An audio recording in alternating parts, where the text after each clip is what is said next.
آج شادی کے بعد پہلی صبح تھی ان دونوں کی ایک ساتھ۔ وہ پچھلے 15 منٹ سے اسے مسلسل اٹھا رہا تھا، پر وہ پوری طرح نیند میں غرق تکیے میں منہ دیے ہوئے سو رہی تھی۔ اٹھ جاؤ، نماز کا وقت گزر جائے گا، وہ اس کے چہرے سے بال ہٹاتے ہوئے بولا، اور وہ نیند میں بولی، سونے دیں۔ وہ مسکرا اٹھا، اس کی ادا پر جھک کر اس کی پیشانی پر پہلا کس کیا۔ اچھا، میں جا رہا ہوں مسجد۔ یہ سنتے ہی اس کی نیند جیسے بھاگ گئی ہو۔ کب تک آئیں گے واپس؟ 20 منٹ تک آتا ہوں۔ اسے نظر بھر کر دیکھا تو الجھے بال چہرے پر لیے بیٹھی بالکل جھلی لگ رہی تھی۔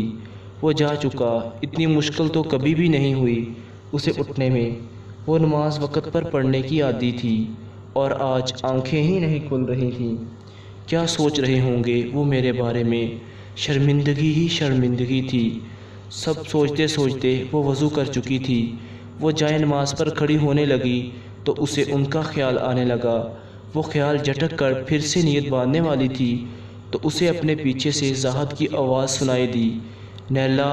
وہ حیرانی سے پیچھے مڑی تو زاہد دروازے میں کھڑا تھا۔ آپ مسجد نہیں گئے؟ نماز پڑھنے؟ نہیں، میں گیا ہی تھا، پھر واپس آ گیا۔ وہ اس کی طرف قدم بڑھاتے ہوئے بولا۔ نیلا کا چہرہ تر تھا، مگر کیوں؟ وہ منہ کھولے کھڑی تھی۔ بتاتا ہوں نا۔ ابھی اس نے آگے بڑھ کر اس کا کھلا ہوا منہ بند کیا۔ نیلا، آج آپ میری امامت میں نماز ادا کرو گی۔ پتہ نہیں یہ حق تھا، حکم تھا یا درخواست۔ وہ کھلکھلا اٹھی تھی۔ وہ جائے نماز بچھا چکا تھا اور اس کی نئی نویلی دلہن اس کے پیچھے کھڑی تھی۔ عجیب شخص تھا نا وہ، جس کی محبت میں وہ آج تک سلگتی رہی۔ اس کے پہلو میں رب کے حضور کھڑی تھی۔ وہ دونوں اب سر جھکائے سنتے ادا کر رہے تھے، جو سارے جہاں سے بہتر ہیں۔ سلام پھیرا گیا تو وہ چپ تھی، جیسے اس کے پاس کوئی الفاظ نہ ہوں۔ وقت کے رکنے کی التجا اس کی نم آنکھوں نے بے ساختہ کی تھی۔ اب تم میری امامت میں نماز پڑھو گی؟ وہ مسکرایا تھا، جو سر جھکائے کھڑی تھی جیسے ابھی رو پڑے گی۔ سورۃ والضحیٰ اور سورۃ علم نشرہ کی تلاوت بند کمرے میں دل پر اثر کر رہی تھی، اور وہ اپنے من چاہے شوہر کی امامت میں فرض نماز ادا کر رہی تھی۔ پھر جب سلام پھیرا گیا، سلامتی کی دعا دی گئی، فرشتوں نے آمین کہہ کر قبول کر لیا تھا، تو وہ وقت جیسے پھر سے چل پڑا ہو۔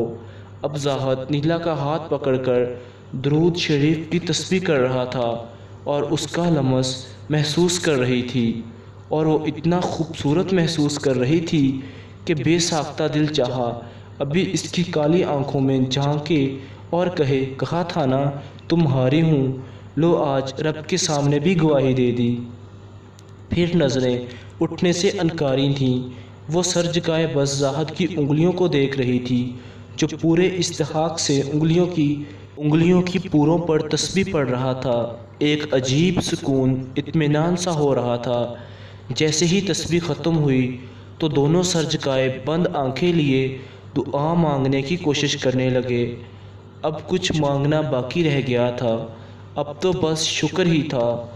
زاہد انیلا کی طرف مڑا اور اس کے اوپر پھونک دیا۔ اس کا دوپٹہ تھوڑا نیچے ہوا اور نظریں اٹھنے سے انکاری تھیں، اور وہ اس کا ہاتھ پکڑ کر فَبِأَيِّ آلَاءِ رَبِّكُمَا تُكَذِّبَانِ پڑھ رہا تھا، جیسے کہہ رہا ہو، نیلا، تمہارے ملنے سے میرے اوپر رب کی نعمتیں کھل گئی ہیں۔ زاہد اس کا ہاتھ اپنے ہاتھ میں لے کر آہستگی سے سہلا رہا تھا، جیسے مان دے رہا ہو۔ وہ سورۃ الرحمن کی تلاوت سنتے اس کی گود میں سر رکھ چکی تھی اور آنکھیں موند لی تھیں۔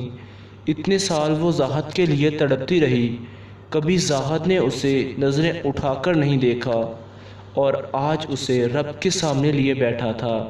کیا اس سے بہتر بھی کوئی اظہار ہو سکتا ہے؟ محبت ہو تو محبت ہوتی ہے، کیا پتہ کس کے دل میں کب اتر جائے، اور کب پہلی محبت پر آخری محبت کی مہر لگ جائے، اور کب کسی نیلا کو کسی زاہد کا کر دیا جائے۔ یہ ہوتی ہے سچی محبت، جس کا ثبوت صرف اور صرف نکاح ہے۔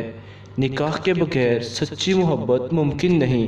تو دوستو اگر آپ کو میری ویڈیو اچھی لگی ہے تو پلیز میرے چینل کو سبسکرائب اور ویڈیو کو لائک ضرور کریے گا۔ Thanks for watch. اللہ حافظ۔